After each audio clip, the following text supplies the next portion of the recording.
As a Christian, I have often found myself at odds with the scientific community. While science has undoubtedly brought about numerous advancements and improvements to our daily lives, I have come to realize that there are several reasons why, as a Christian, I cannot blindly trust scientists. One of the primary reasons for this distrust is the inherent bias that exists within the scientific community. Many scientists approach their work with a preconceived notion that God does not exist, and therefore, they often attempt to explain away the existence of a higher power through naturalistic means. This bias is evident in the way that scientists often interpret data and results.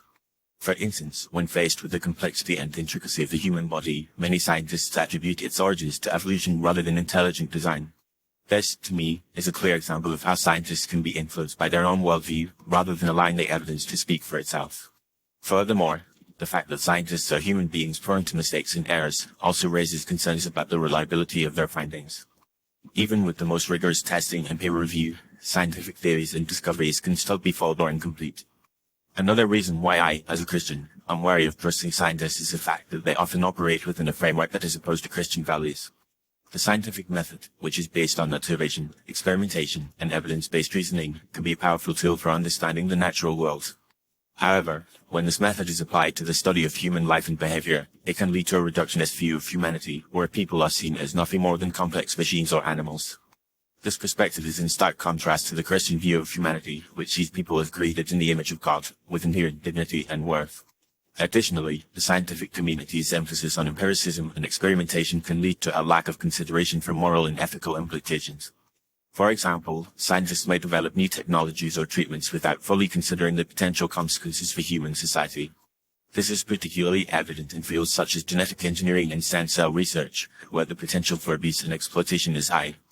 As a Christian, I believe that it is essential to consider the moral and ethical implications of scientific advancements, and to approach them with a sense of caution and responsibility. The theory of evolution is another area where scientists and Christians often disagree. While many scientists see evolution as an established fact, I, as a Christian, believe that it is a theory that is based on incomplete and often contradictory evidence.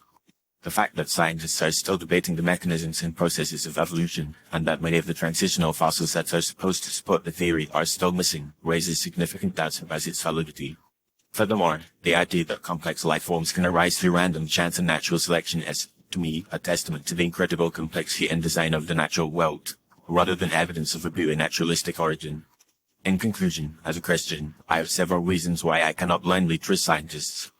The inherent bias within the scientific community, the limitations and flaws of the scientific method, the opposition to Christian values, and the lack of consideration for moral and ethical implications are all concerns that I, as a Christian, must take seriously. While science has undoubtedly brought about many benefits and advancements, I believe that it is essential to approach scientific findings with a critical and discerning eye, and to consider the potential implications and consequences of scientific discoveries. By doing so, I can ensure that my faith and values are not compromised, and that I can maintain a balanced and informed perspective on the world around me. Ultimately, as a Christian, I believe that it is essential to trust in God's sovereignty and wisdom, rather than relying solely on human wisdom and knowledge.